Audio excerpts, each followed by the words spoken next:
So 2 or 3 observations on that. I mean, it's not rocket science to say everything hinges on the outlook for mortgage rates and borrowing costs. My sense is rates are going to come down a bit slower than we expected. I think mortgage rates are going to stay with a 5 in front of them till the end of this year. And we've always said 5% mortgage rates equals flat to falling house prices. We had a real upturn in the market when mortgage rates got close to 4% this spring. So 4% mortgage rates are kind of good news. 5% still prices too many people out of the market. I think in terms of some 2 or 3 thoughts to throw out to you, we know in London that spec house builders are selling 30 to 40% of all of their new builds to corporate investors, probably at big discounts we can't see and work back from in the land reg.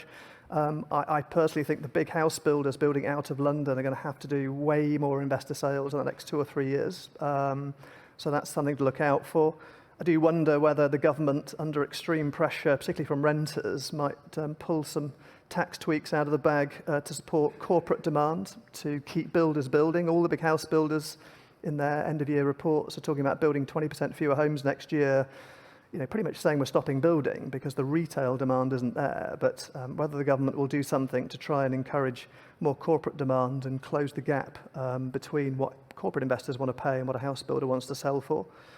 Labour have trailed a mortgage guarantee to support higher loan-to-value lending. I just don't see Help to Buy returning, but I do think we need to sort of get some more support in to get the price of higher loan-to-value debt down.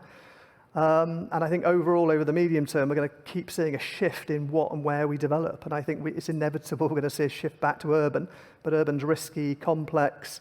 And I think greenfields, I just personally can't see the need to keep building lots of 3 and 4 bed houses on the edge of towns. That's not where the demand in this country is coming from. All of our demand drivers are coming through from single households over the age of 50 in urban centres, but that's where the risk is.